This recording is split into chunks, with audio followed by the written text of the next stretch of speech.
this is an iHeart podcast. Guaranteed human. Body Bags with Joseph Scott Moore.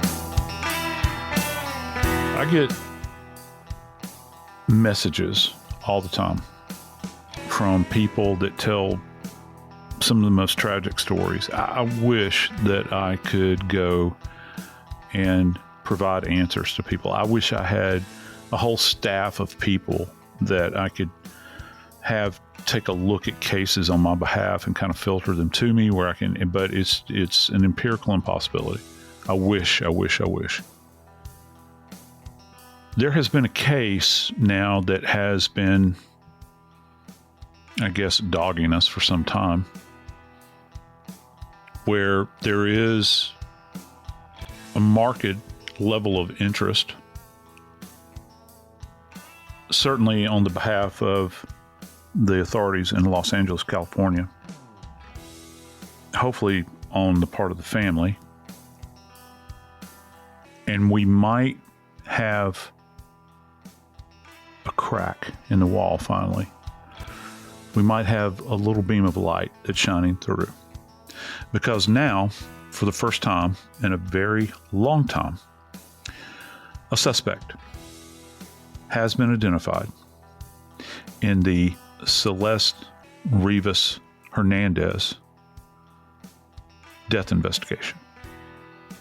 Let's kind of open the book and take this step by step, just like we should with any forensic investigation, and see what we know versus what we suspect. I'm Joseph Scott Morgan, and this is Body Bags. Dave, I'm going to go ahead, brother, and open up by saying, and I think that you'll probably concur with me on this, we've got so much to go over.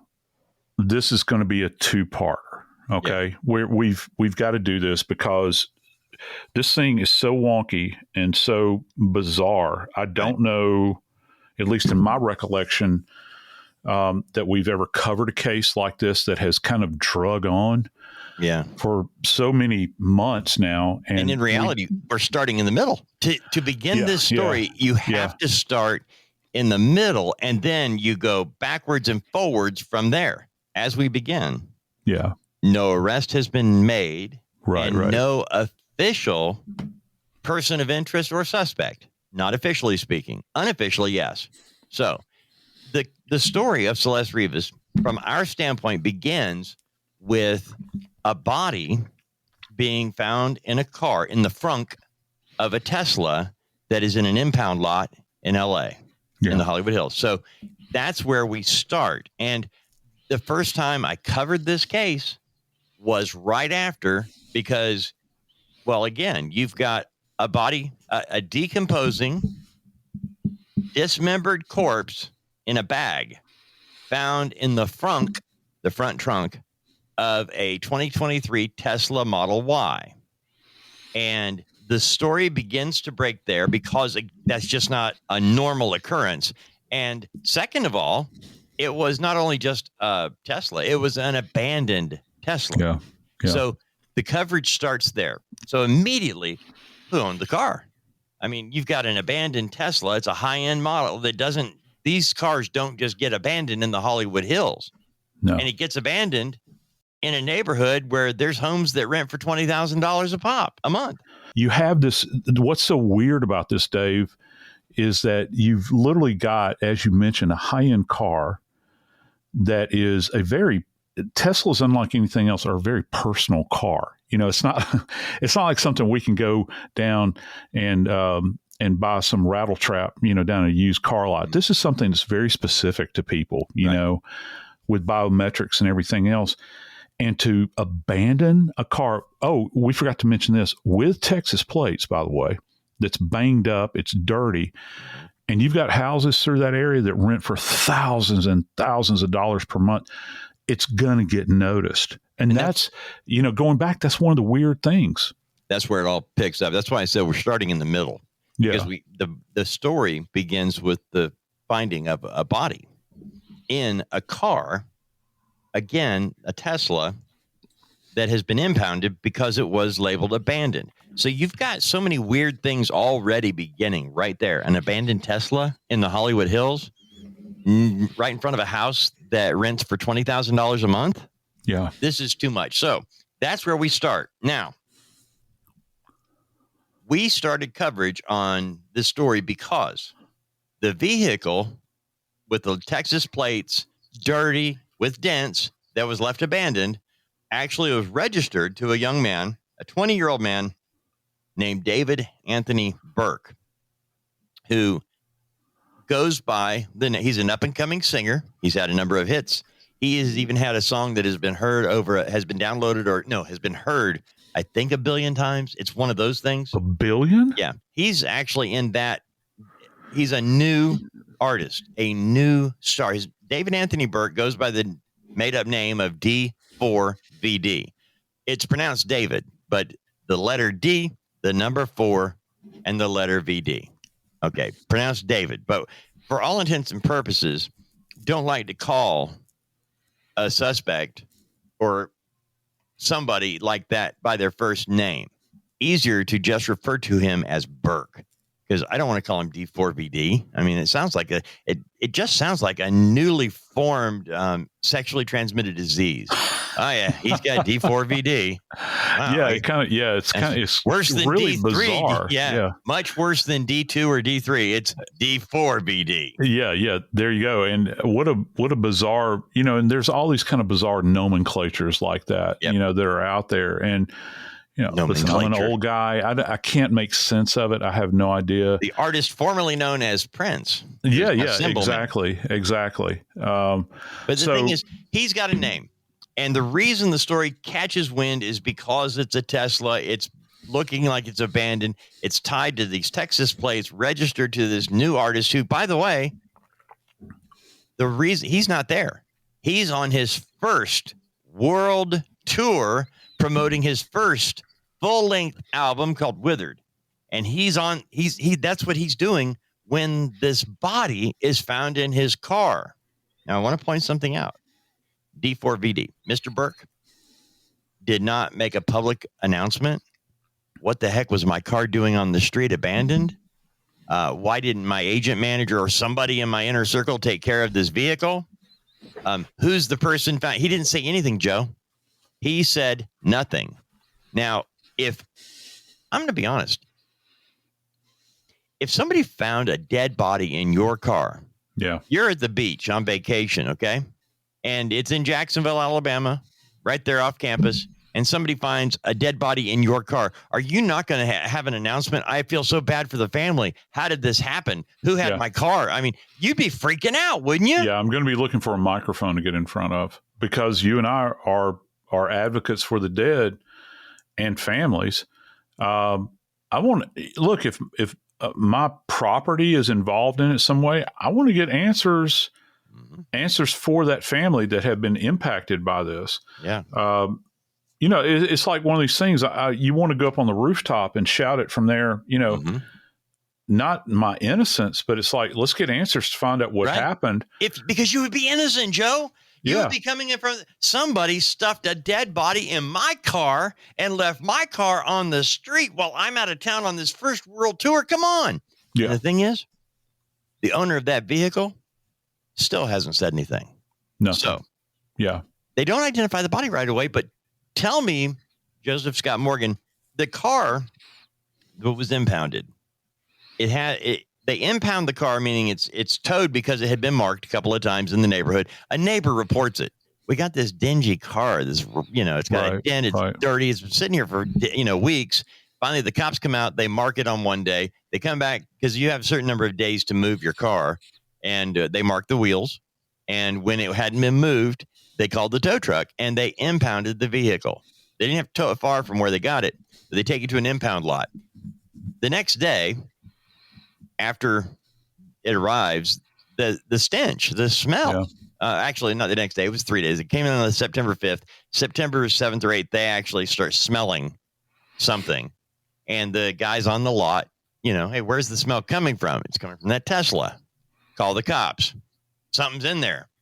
Now, Joe, you've had many people say to you and publicly that a dead body has a very specific smell you do not forget. Is that true? Yeah, it does. And you have to contextualize it at that moment in time, because I got to tell you, for me personally, if I were to just blindly be taken to a field, okay, and maybe behind just a wall, okay, in a field, and I've got a decomposing human, a decomposing cow, and a decomposing deer, all right, I cannot stand there and differentiate between the smells. And let's say there's some distance apart where I would have to walk up to that area. You could blindfold me or whatever. I'm going to walk in between them. It's not discernible, even for me, even though I've been around decomposing bodies most of my life, adult life. And I'd say probably close to probably about 30% of the bodies that I handled in the field were at least to some degree decomposed. Some would be more advanced than others. So, it's not something you can necessarily discern. What you can discern is that something's wrong, that you have this stench that's in the air. Here's another thing. That's one of the reasons you wind up with an infestation of flies, right?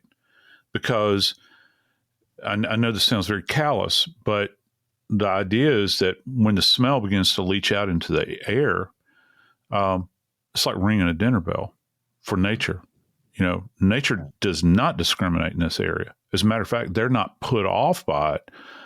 There's huge groups of animals within the animal kingdom that are drawn to it, particularly scavengers, But in a city street in the Hollywood Hills? Yeah, that's an interesting point, because, the one thing that about these people out in LA, they're a different breed. And you start to get into the thin air financially, with these kind of people. Right. One thing they do love is their doggies. And they love to take these doggies on walks.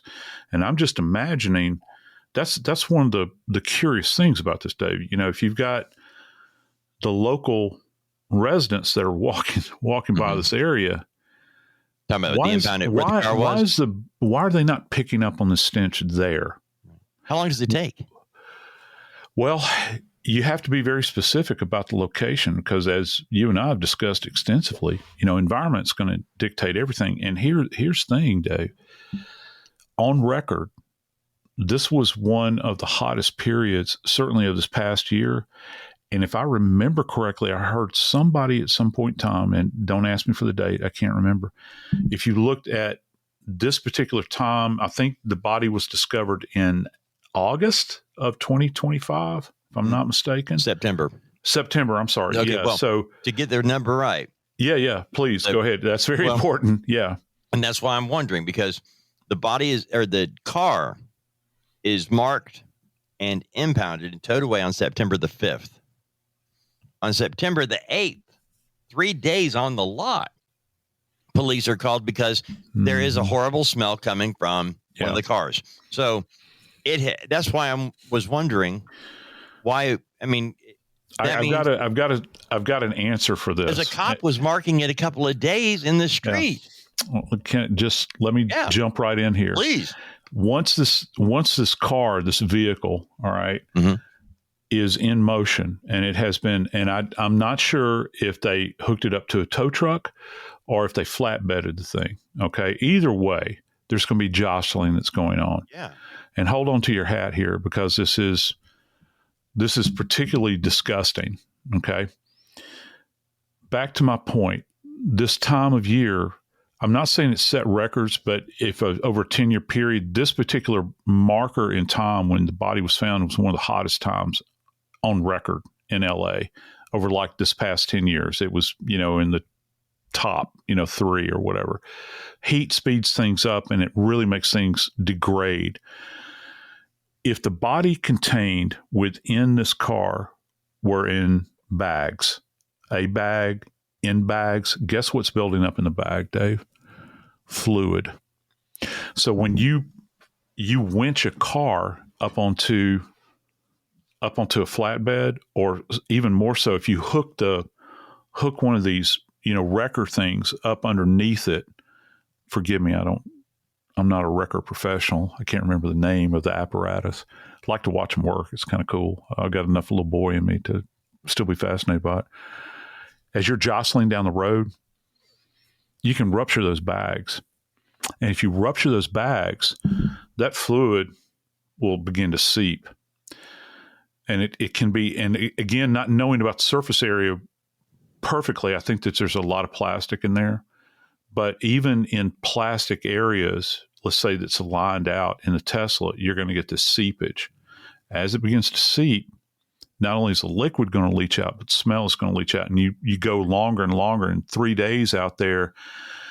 And this would be a newer area. They're probably putting, I say newer, it would have to be an empty space, right? So a previously occupied space, maybe it's distal. You first off, after 3 days, finally somebody walks by this thing and they're like, oh my Lord, what in the world is this?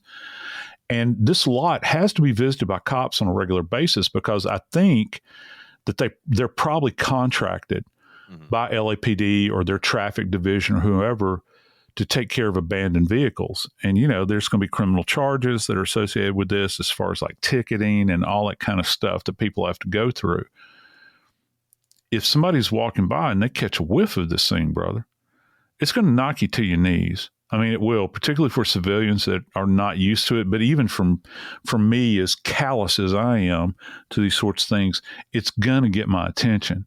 As a matter of fact, I might not say there's a dead body in the car, but what I will say is you've got something in there that is decomposing, and I don't think it's like chicken that you've forgotten that you picked up at the grocery store and just left in there. And I think all of us have experienced that unfortunate circumstance. You have something in the car, fell out of a bag, and it begins to rot. I can tell you this, a deceased animal, human, that is rotting is, if you think bad chicken is bad, that's rolled under your seat or whatever, it ain't got nothing on a dead body, all right? Or any other kind of dead animal. It trumps that. But my Lord, when they finally called the cops out there, Dave, and they cracked this thing open, and here's another thing.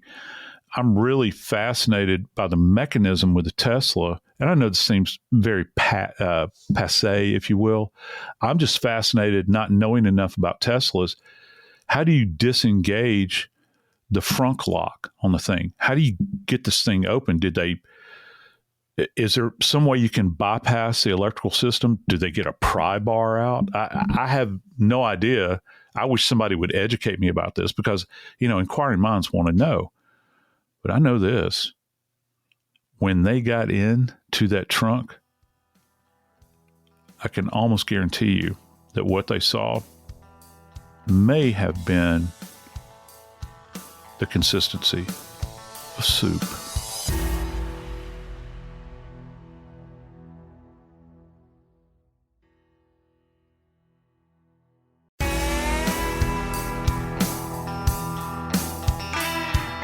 Dave Mack, brother, I got to tell you, if I've got a car with a rotting human remain in it, I think my big question is, from the beginning, is not necessarily who the person is from Jump Street that's decomposing the car. I think one of my big questions is, who owns this car? Right. Whose hiney is in that seat behind the wheel? Who's the person that has the papers on the car? Because I think that's a big mystery. Because, and again, going back to the uniqueness of a Tesla. Remember, you said early on that the Tesla is one of the things. I wonder if they had said, let's just say they said Chevy Impala. Right. Do you think that we would be as intrigued right now as opposed to Tesla? There's something about it, because there's this and it's a principle in forensics. It's individualization. Who's this car belong to? Right. And why on this street? And why is there a dead body in it? So now let's start with the car, because the thing that really got a lot of attention, of course, was, you mentioned, it is a Tesla. It's a 2023 Model Y. And first things first, it's an expensive car. And it's being towed because it's abandoned. Okay, you've got an abandoned Tesla in the Hollywood Hills. That immediately is starting the discussion. What kind of person leaves an abandoned six-figure car? You know, that doesn't happen in our world. No. So who owns? So you mentioned early on Texas license plate. So we know that. They start digging into who owns this car. Well, it's registered to David Anthony Burke, the artist known as D4VD, and it's registered in Texas because that's where he's from. So we got that identity set. We now know who owns the vehicle, but it was called abandoned, Joe. It had been in the same area for some time, and we know that the vehicle wasn't parked and left in the same spot for months on end. It was parked in several different spots pretty much around this one big mansion. Now, houses in the Hollywood Hills, calling them mansions, it's kind of a common thing. This is a house that rented for $20,000 a month. And when you looked at where this car had been parked, it wasn't the place where it was actually towed from. Was merely the last place that it had been moved. But it had been reported by neighbors in other areas along Bluebird Lane over the course of weeks. What we have been able to find out is that the car was moved several times until it stopped moving on July 29th. So from July 29 to August 26, this car does not move. And somebody living in this expensive neighborhood says, this car has not moved. It's dirty. It's got dents. I don't want this in my hood, man. Get it out of here. One of these things doesn't belong here. One of these things just doesn't belong. Get that car off Sesame Street. So the cops come out and they tag it. They mark, they tag it, got to move your car, and they mark the tires. Yeah. They mark tire placement to know whether it's been moved or not. Yep. And when they come back 2 days later, well, it hasn't been moved. So finally, they make the call and have it towed. Now, at the point of being towed, Joseph Scott Morgan, the registered owner of the vehicle, David Anthony Burke, he has been living in a house right there. When I'm pointing because it's that close to the house that he was renting for $20,000 a month. But I want to be clear here. It is a home that was rented by David Anthony Burke's manager. Yeah. The manager rented it for David Burke to live in and his small little crew of friends. So Burke is residing in this house, and it's a car registered to him that had been moved several times in the neighborhood until it stopped moving on July 29th. Now, it was last moved that day, and there is video surveillance footage showing the car moving to that spot and never moving again. July 29th is the day that David Anthony Burke began his world tour for the Withered album, and he was in San Francisco that night. So we have an identity surrounding the vehicle, the time it's last moved, and the time that it's picked up by cops. So whatever happened to it before July 29th, it was moved in several parts along the street. But now it goes back to Joe. They know that whatever was in the car July 29th remained in the car until police were called to the lot. And the only thing we know is it's registered to Burke. He was living in that house, and now there's a dead body in it. And by the way, even though we have identified that he's the owner, that he's on this world tour, he still has not made a public announcement about a body being found in a car registered to him. There's so many questions because once you get into the car itself and you crack that trunk and you visualize all that remains in there, you begin to ask questions. First off, let's just say, hypothetically, if you had somebody that crawls inside of a trunk and closes it behind themselves, okay? Is it plausible somebody could die inside of a trunk after doing that? Well, Yeah, to the fifth power. Yeah, it could happen. It has happened over the years. You got a confined space. You might have limited oxygen. It might be insufficient for life. You could have somebody that would heat stroke in there, okay, that has hyperthermia. You could certainly have somebody that could be banging on this thing and no one ever comes to your rescue. How horrible would that be? Wow. They're dehydrating. Oh, my gosh. But here's the bigger question. If you have a person that does that, they're not going to be bagged. Okay. That's just. Yeah, I didn't crawl in a bag and seal myself in it. No. And so you have to think about somebody facilitated that. That would be, if you would think that somebody would do that, that would be so far outside the norm. And yes, in fact, we do have a norm that we go by in forensics. There is a baseline, of what would be normal behavior in very abnormal circumstances. Placing your own self into a bag is not normal. All right. So we begin to think, and we hear initially, we're hearing, that when the body is recovered, and we've never truly been able to validate the statement. And this is important here for everybody concerned. We don't know what the status of the body is because we've heard several things where, let's say, unidentified sources at the police department have said that the body is in fact has been dismembered. And just to dismember a body, the process of dismemberment is an action word. Okay. That means that if you're saying that, if you're an authority and you're saying that a dismemberment has actually taken place, that means that somebody put cold steel to the body. Okay. Because bodies don't just of their own volition fall apart like that. That's a very specific identifier. So I think that it's really key here to begin to try to understand what the status of the body is that's in a bag. So my big question is, when you observe the body, I had a kid say the other day, how do I actualize this? I think I've heard that term before, and actualize is kind of a fancy way of saying looking at something or examining something without saying examining something. So if you're actualizing the body, you have to think, if we're talking about a process of dismemberment, brother, we know that it didn't take place in a Tesla frunk. Right. All right. That points us somewhere else. So when we begin to put two and two together, this seems rather simplistic, but you have to, as you said, we're starting in the middle. We kind of have to work backwards and then go forwards.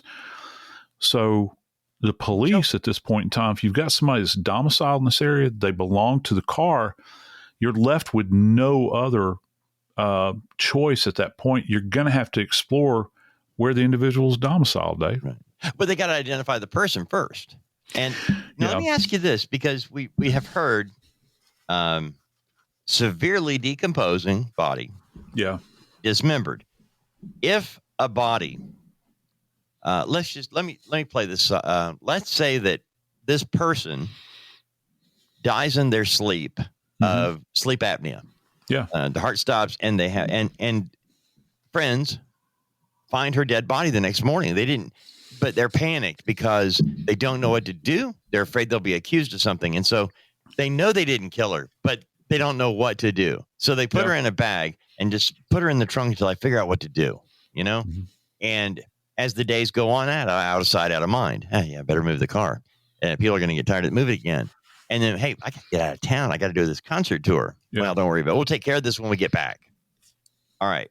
Is it possible that a decomposing body, a dead body placed in a bag, as it decomposes, could it disarticulate on its own and appear to be dismembered when it's not been dismembered? Excellent question. And that's going to take some time. It's going to take some time for this so-called disarticulation, this natural disarticulation to take place. A protracted period of time, as a matter of fact. That's why I go back, and when I'm thinking dismemberment, and saying that that's an action word. That's a process that you have to go through to segment the body. Bodies can, in fact, fall apart. I've seen it happen. I've actually had bodies on scenes, and this happens a lot. I've had deaths over the years in bathtubs where there was bath water drawn, and a person has a heart attack in the bathtub. And for some reason, it's happened to me a lot. Two things here. When you grab a wet body like that, many times you don't realize how much pounds of force you're placing to the skin is very fragile. It will literally collapse the skin as you grip it. Your hand, as you grip it to pull the body, the skin will cave in, if you will. You'll create kind of a depressed laceration in that space where you press down. I've actually driven my fingers, not intentionally, all the way to the bony surfaces below. It's that fragile. And yes, I have had bodies where I have begun, and I'm trying to be careful because these bodies are very fragile. When I'm pulling them, I've literally had hands become detached at the wrist, the elbow, and the shoulder on different events. And I could feel with the shoulder, your shoulder is very complex in the structure itself. Just ask any, orthopedic surgeon. Very complex. To get this thing to disarticulate of its own is kind of a chore. But it can, in fact, pull apart. Now, I've never had a leg come apart like that. But what we're talking about here is you're observing the body, actualizing the body. Insert laugh track. Just FYI, if you end up taking Professor Joe Scott Morgan's class at Jacksonville State University, use real words. Don't make up something to make yourself sound smart. He's already been there, done that. No, I love language, but that's my new word. I know you love language, but it's like, come on. I do. Okay, looking at something or actualizing it. Yeah. I'm going to start using that from now on. So you're pulling this, you're pulling this apart. Well, how long would it take to happen on its own? I think that it would take a protracted period of time. And again, my supposition here is when you open the trunk, whoever first laid eyes on this, when you open the trunk, was the body in pieces?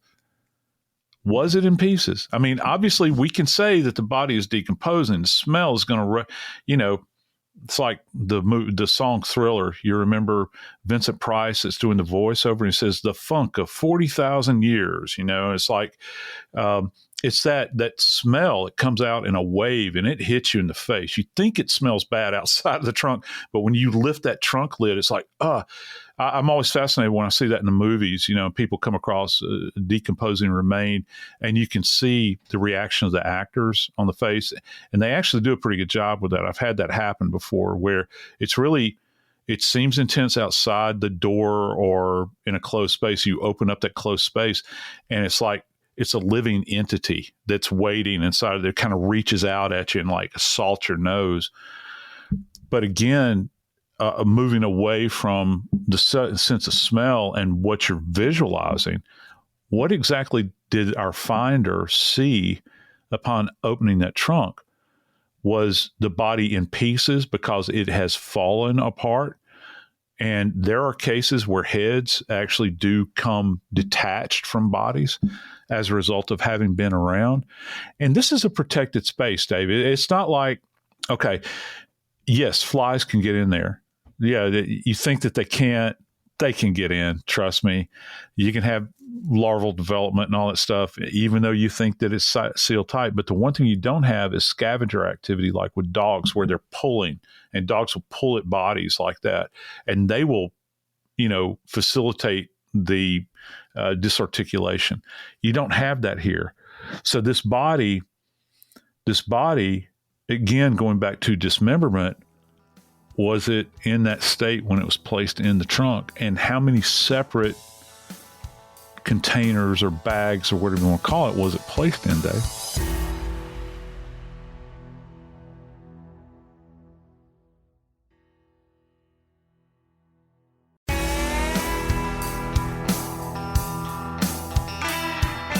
David Burke, Well, we've established that he owns a car. We've established that he's domiciled there in the Hollywood Hills. The big mystery remains is, who is this? And, you know, if you can, I always say, if I can, all investigations begin with identity. If I can find out who a person is, I can unravel the riddle at that point in time, because you have a starting place. If I just have an unknown person, it makes it much more difficult, because I know nothing about the histrionics around this person. What kind of life was led? I have no idea. You know, you just come across a body that's laying out there. But in this case, Dave, they were in fact able to identify this body, you know, within 10 days. It took 10 days, right? It did. 10 days from the moment that we're at the car park or the impound lot to the point when they say, okay, we've got it. And it, you know, it turns out to be a very young girl. This is a child, a very young child. And this child has been missing. Oh, goodness. Has been missing now for a protracted period of time. Joe, let me ask you, because when we get the bags out of the car, that sounds so horrible. I feel horrible for talking about it like this, but we don't know who the body is. We know that it's severely decomposed, and we find out early on dismembered. And so we don't know everything they saw, but we have to assume some things that they saw. But what do you do? Because the body is not, you're not taking it out on the scene and rolling it out there on the pavement and saying, what do we have here? No. That they're going to have to transport whatever they have found, which again, severely decomposed corpse. Right. And you mentioned kind of stewish. How do you move it? How do you get it from where you are in the parking lot in the frunk of a Tesla back to an actual clean place where you can look at it? And Very what do carefully. you do? Where do you start with that? Because let me tell you, it's not just what is contained within the bags, it's what's outside of the bags. Because those bags, if we're talking multiple bags, again, they've been very coy about this whole thing, Dave. I think you'd concur with that assessment. Absolutely. It's a good term. Those bags hold a tremendous amount of data. And let me tell you what that data is. So it's not just a matter, let's grab these and kind of throw them in the back of the van. We're going to run down to the county coroner's office and work on them. No. That's not what you're going to do. First off, you're not going to open the bags. If you do, shame on you. And I know you want to, but the assumption is you've got human remains in here. Okay. Now I'm sure that probably one of the bags, at least one, was cracked open. And listen, and this is cautionary tale. Once you have noted that this is a human in here, ain't doing nothing else. You do nothing else whatsoever. You better be kitted up with all of your PPE, everything when you're handling these things. You better be gloved up, masked up. You better have hairnets on, the whole shebang.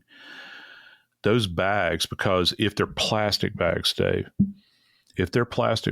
those are non-porous surfaces. Do you realize how much data we can get off of those? And depending upon the type of bag. Now, I'm not talking about a grocery bag that comes from Ralph's, okay? I'm talking about, like hefty cinch sack, okay, if that's what was used. Those non-porous surfaces, you're talking about even latent prints that are on these things. Who had their hands on it? Okay, because you can actually lift prints off of bags like this. And brother, the heat's going to compromise it, but you have to act as if those latent prints are still there. So you have to handle these things with kid gloves. And also, anytime, and I mean anytime, you begin to work on knots, think about in your mind, what does it take if I take a plastic bag holding in my hand and you make bunny ears out of it, and you're going to have to manipulate this bag over and under, and you're going to tie a square knot, whatever kind of knot you're comfortable with that you tie your trash up with. Do you realize how many motions you have to go through to do that and readjustments of your hands? Most people don't. Guess who else does it, Dave? Perpetrators. They don't realize all the points that they're touching on there. And then if you're talking about a human remain, you're going to have to leverage this thing. So you grab it at the top. You want to stick your hand up underneath it. You might even hug it. You're going to throw your arms around it like this. I know this sounds absurd. I know, but as forensics people, we think this way. If I'm in kind of intimate contact with a bag, guess what? If my face is hirsute, I've got beard hair that's coming off. I've got skin that's coming off. I've got hair off of my head that's coming off. And not to mention everything there on my grimy hands. So just the exterior of the bag is like that. So once you get those bags secured with the remains in them, there's going to be a whole team that's going to go to the medical examiner's office, the coroner's office. And brother, the first thing from Jump Street is they're going to be photographed. They're going to be logged in, but they're going to be photographed. And the most important piece to this, you're still not going to crack them open. You've got to get them into your radiology suite.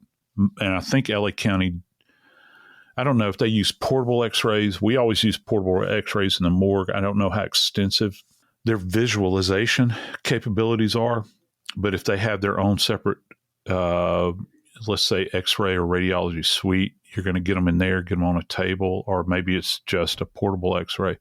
That has to happen. And Dave, that in and of itself is confusing, because if you've got a dismembered remain, whoever's doing this is not necessarily following along with some kind of anatomical roadmap here. They're essentially collecting remains as they remove them and piling them in bags. I've actually had cases, Dave, where I've had a foot and a hand from opposite sides of the body in one bag. So you got a right hand and a left foot, okay?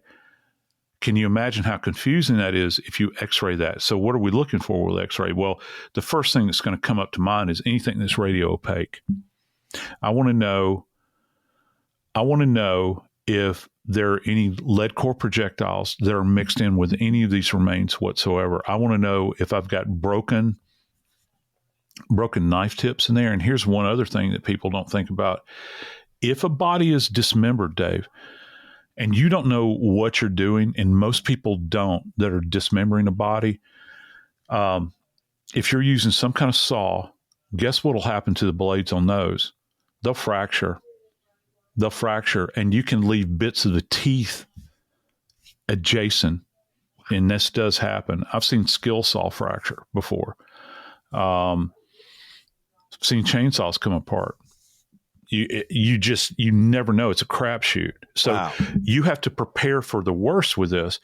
And all the while, not only are you trying to get the person identified, but brother Dave, you're still trying to come up. You haven't even gotten into the area where you're trying to determine what the cause of death is. Because I can tell you, 13, 14-year-old girls just don't spontaneously fall apart, right? Die and fall apart. That ain't how it works. Now, when they get to the point where they have the body out of the car, they've gone and done the x-rays, they've looked at the clothing, which they identified, because the idea of identifying who this body is, that was, again, who was that was found in singer D4VD's car, you know? And the first thing that was leaked was tattoos, clothing, things like that. And it was interesting that the family was contacted by TMZ. Mm-hmm.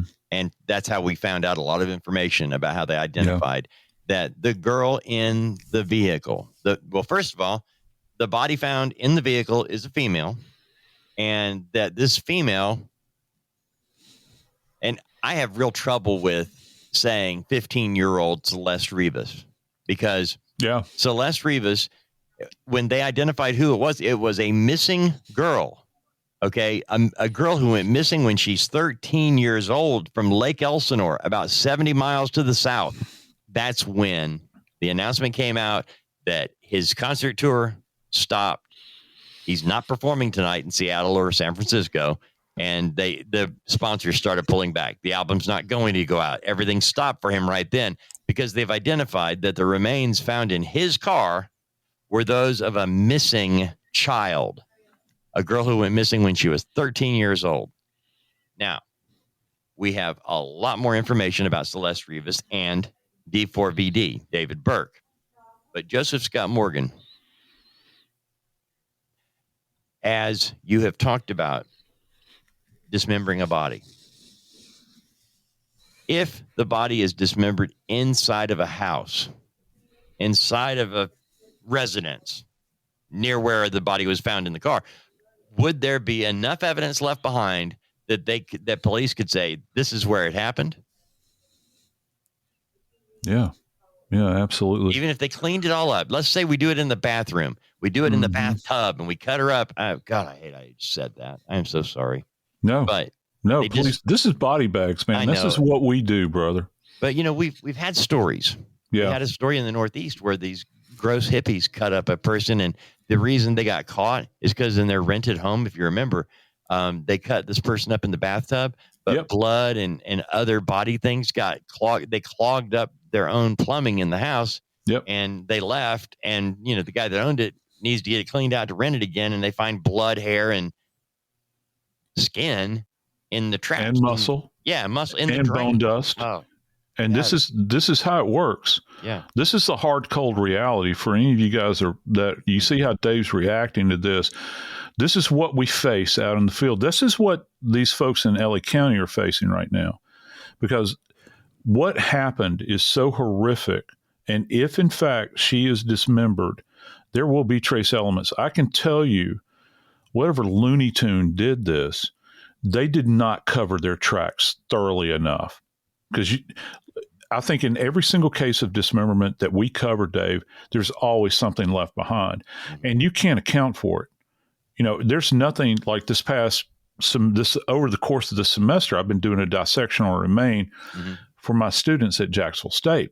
And it made me very reflective of at a point when I was much younger in my life, and I was just doing autopsies over and thousands of them, And suddenly it kind of sprung back to life, when I'm using a bone saw and I'm creating that histamine in the air of the bone dust, that you've got blood that is not necessarily being cast off, but it is there. It's being deposited in various locations. Most people don't think about that. Every time, and you use some kind of, I don't know how to say it, you use some kind of instrument that is not intended, that is non-surgical instrument, dude, you're going to capture so much soft tissue, and you're going to drop it. You're going to have muscle tissue. You're going to have skin. You're going to have hair. All of this stuff is coming off, okay? It's got to go somewhere. And I'm glad you mentioned the tub, because there's been a lot of these cases where tubs are removed and you go into that drain trap, man. And the drain trap reveals everything, because there's a reason it's called a trap. Right. And you can try to clean out that surface area. You can pour bleach on it if you want to, knock yourself out. But when we get in that drain trap, we're going to find evidence that's left behind. So this is kind of the area here when you're working this house. And if I'm not mistaken, they went and got a warrant. They did. They got a warrant. And they searched this house. The day that the name came back as a missing girl from Lake Elsinore, police showed up with a search warrant for the address, a $20,000 a month rental home. And we're going to have to pull a Paul Harvey here. You mentioned at the beginning that there was too much information to cover in one. So as we have gotten to the point where she has been identified, they have all that evidence. Burke is on tour. His tour is canceled. Cops are at the gate. They're coming in to search his house, Joseph Scott Morgan. You're going to have to take us from the search warrant to where we are today in our next episode. Well, I can tell you, we're going to look at this thing through the lens of a death investigator, and we're going to work our way through it. I don't know that we'll necessarily have answers that are going to satisfy everybody, but I think that we've gotten more information now than we started with weeks and weeks ago. I'm Joseph Scott Morgan, and this is Body Bags.